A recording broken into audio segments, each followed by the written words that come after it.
What if Harry Potter had been sorted into Slytherin? Slytherin! Let's explore that world, one that was always just one whispered word away from becoming real. The Sorting Hat hesitated that day, not because it was unsure, but because it saw two futures, one shaped by courage, loyalty, and friendship, the other by ambition, cunning, and power. But in this story, it leans in and chooses the path less expected. Slytherin, it calls, and the room shifts. Harry doesn't join Ron at the Gryffindor table. He sits beside Draco Malfoy, not as a rival, but as a housemate. The boy who lived, now surrounded by sons of Death Eaters, old magic, and darker whispers. Whispers that say power isn't evil, only untamed. Respect isn't earned, it's taken. The castle feels colder, the shadows deeper, but Harry adapts. He learns the rules of this new world fast. That trust is dangerous, that silence is power, that not all monsters wear masks, and not all heroes wear red and gold. Without Ron or Hermione to tether him, Harry's friendships shift. So do his instincts. He begins to question authority more freely, challenge Dumbledore more directly, and understand Snape in a way no Gryffindor ever could. Even Tom Riddle's past, buried in the pages of forgotten books, feels less like a warning and more like a mirror. But he's still Harry. The scar still burns. The prophecy still looms. Voldemort still hunts. The only difference? This time, when darkness knocks, Harry Potter might just open the door, and the castle, old as myth and full of secrets, starts whispering to him. He hears it in the walls, in the shuffle of books in the restricted section, in the hiss of pipes that echo beneath the dungeons. Parcel tongue, once an accident, now a calling. Whispers lead him to places others avoid. The forbidden, the forgotten, the parts of Hogwarts that remember the founders as they truly were. And there, deep below the foundations of the school, Slytherin's legacy begins to make sense, not as evil, but as necessary. A force to balance the arrogance of light. The diary finds him, but he doesn't destroy it, not right away. He studies it. Tom Riddle speaks to him in ink and shadow, not as a trap, but as a mirror. He doesn't seduce Harry with lies. He offers him truth, power, perspective. The diary tells him things the professors won't, about the war, the prophecy, the parts of Dumbledore's plan no one ever dares speak aloud. And Harry listens. He doesn't trust Tom, not fully. But he learns from him, because Harry Potter is no longer a boy desperate for love. He's a weapon searching for direction. When the Chamber of Secrets opens again, it's not fear that drives him into its depths. It's calculation. He knows Ginny's life is the price of hesitation. But this time, he doesn't go alone. He brings spells the professors don't teach. Hexes whispered in old tongues. And when he faces the basilisk, he doesn't wait for the phoenix to save him. He blinds it with his wand. He stabs it through the eye. He walks out of that chamber with venom on his hands and no one to thank but himself. Rumors swirl. The boy who lived isn't quite who they thought. Students flinch in the corridors. Teachers lower their voices when he enters a room. Even Snape, usually unreadable, watches him now with something like unease. Because Harry Potter is no longer playing catch-up. He's no longer the hero who stumbles into victory.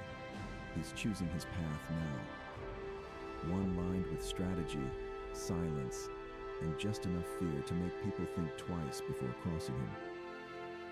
Yet despite all of it, he still dreams. He still sees flashes of a man in shadow. A voice like silk and poison. A graveyard. A wand raised not in defense, but in sacrifice. The prophecy hasn't changed, but Harry has. And when the Triwizard Tournament is announced in his 4th year, he doesn't beg to be left alone. He doesn't plead innocence. He plays the game. Because now, he understands. The world isn't divided into heroes and villains. It's divided into those who act and those who wait. And Harry James Potter? He's done waiting. The maze closes around him in the final task, thick with enchantments and illusions. But Harry doesn't hesitate. He doesn't wander in fear or call out for Cedric. Every step he takes is deliberate. Every spell he casts, precise. The hedges don't confuse him. They respond to him. Bend, shift, as if the very magic woven into them knows who he's becoming. When he finds the cup, he knows it's a trap. He touches it anyway. Because the only way to beat the darkness is to walk straight into it. The graveyard is colder than he expected. Cedric dies, quickly, needlessly, but Harry doesn't scream. He watches. He memorizes every incantation, every sigil, every cruel flick of the wand as Voldemort rises from the cauldron, bone, blood, and betrayal binding him back into flesh. He steps from the shadows like a god reborn, and Harry doesn't run. He meets those red eyes and doesn't blink, because he knows now, power without purpose is just noise. And Voldemort, for all his terror, all his myth, is still a man hiding from death. The duel that follows isn't the one from prophecy, not yet, but it's close. Wands clash, the twin cores resonate, and in that suspended moment between life and annihilation, Harry sees everything. Tom Riddle, the boy, Tom Riddle, the monster, and in between, something else, the echo of choice. They break apart. Harry grabs the portkey, returns, bloody, bruised and changed. The world learns Voldemort is back, but they also learn something else. So is Harry, and this time, he's not looking for guidance. He's carving his own path. Back at Hogwarts, Dumbledore tries to pull him close, to shield him, to guide him. But Harry doesn't want to be shielded anymore. He's seen what happens when good men wait for the perfect moment. The Order watches him with curiosity. The Ministry watches him with fear. And Draco Malfoy, for the first time, watches him with something that looks like respect. The Sorting Hat had once called him brave, but now it calls him something more dangerous. Decisive. Fifth year arrives with prophecy on every tongue, with Umbridge perched like a parasite in the heart of the castle. But Harry doesn't organize a defense club because of loyalty. He does it out of necessity, because knowledge is survival, and he's not about to let anyone, Ministry or monster, steal that from him again. He teaches with precision. He reads spells in corners of the library sealed by time. He learns occlumency, not from Snape, but from the whispers inside the castle itself. The castle that once feared Slytherin blood now seems to welcome his. His scar burns brighter than ever. His dreams turn darker. And still, he prepares, because he knows what's coming. And this time, when he meets Voldemort in the Hall of Prophecies, he won't flinch. He won't run. Because the boy in green and silver robes isn't just surviving anymore. He's planning. For revenge. For truth. For victory. And maybe, just maybe, for something even Voldemort doesn't understand. Legacy. A word Voldemort never feared because he never truly understood it. He thought victory was enough, that fear would preserve his name beyond death. But Harry knows better. Legacy isn't etched in power. It's built in the spaces between power, in loyalty freely given, in sacrifices remembered, in the eyes of those who keep fighting even after they're gone. So Harry builds.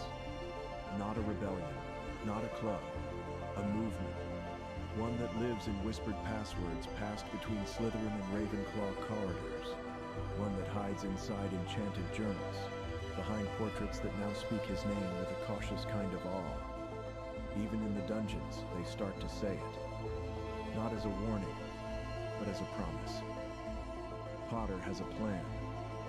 By 6th year, he doesn't need to sneak into the restricted section. Books find him.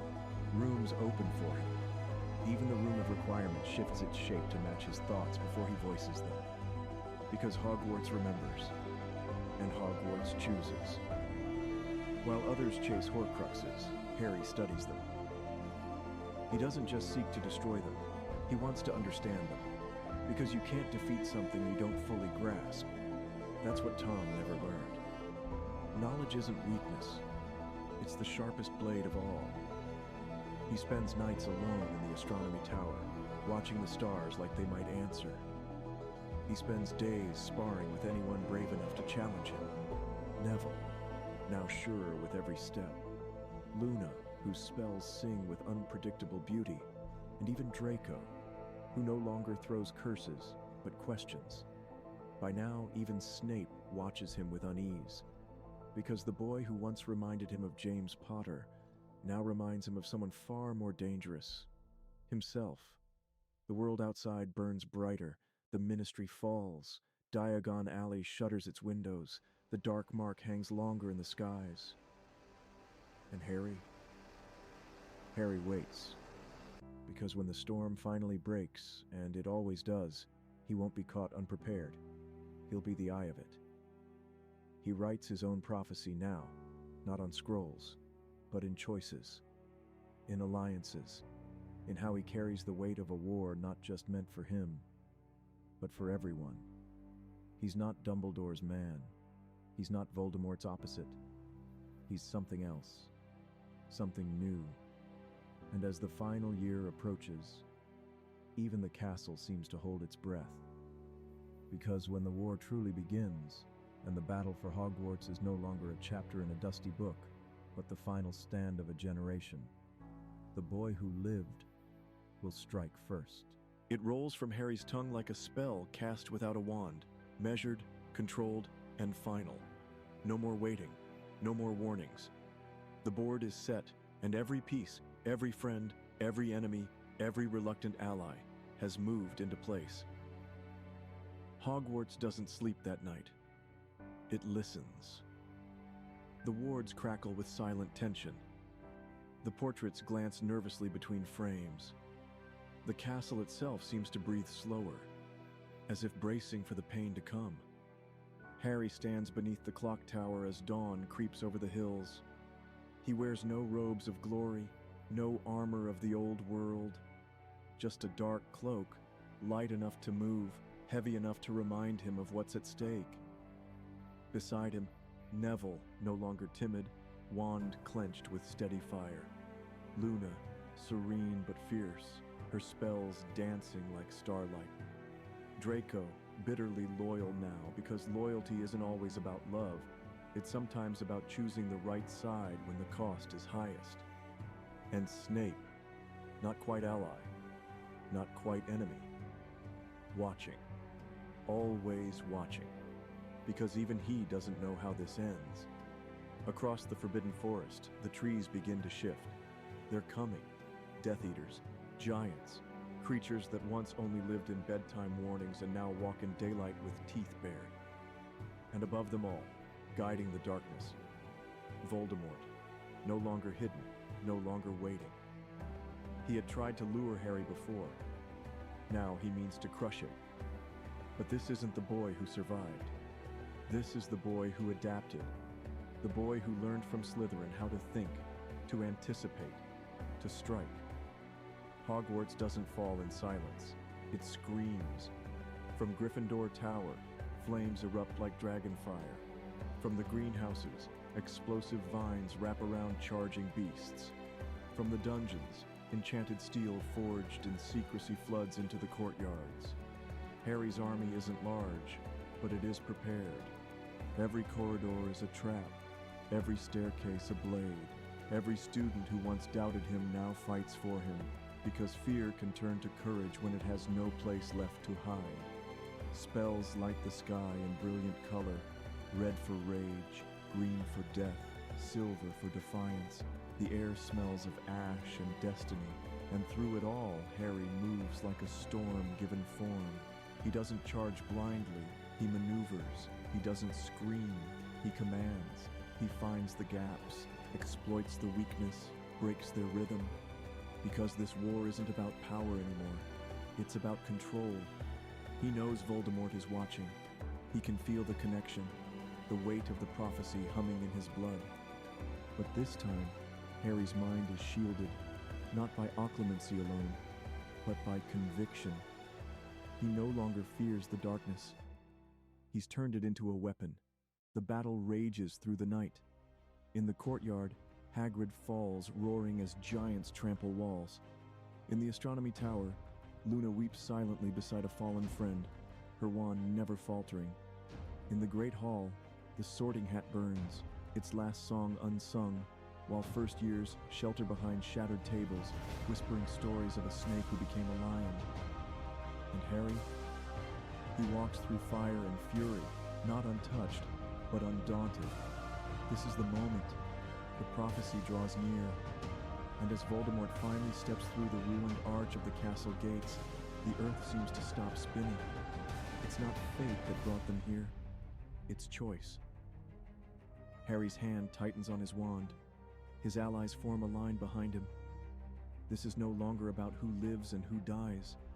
It's about what comes next. And for once, Harry Potter doesn't just fight for the future, he fights to define it. The battle ends not with a bang, but with a breath. A long, shuddering exhale across the ruins of a school that once raised heroes. Hogwarts stands, barely. Its walls are scorched, towers cracked. The Great Hall lies silent, stained with fire and fallen banners. But it stands. The Dark Lord does not.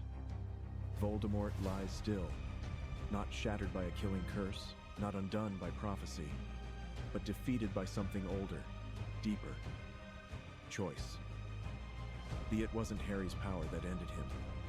It was his refusal to become the thing he hated. He didn't conquer darkness by destroying it.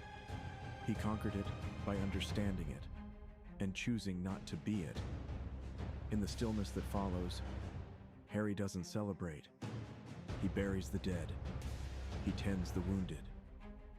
He finds Ginny's hand and holds it like an anchor in a sea that tried to drown them all. He returns the Elder Wand to Dumbledore's tomb. No speech, no audience, just silence, and a promise that he will never be that kind of wizard. And the world, it looks to him, to the boy they thought they knew, to the Slytherin who rewrote what that house could mean, to the survivor who became a strategist, a protector, a leader. Some fear him, but most follow him. Because the green and silver of his tie no longer whispers cunning or ambition alone. It whispers balance. It whispers a future where bravery and cleverness, loyalty and ambition can coexist. Years pass. Statues are rebuilt. Laws rewritten. No one calls him the chosen one.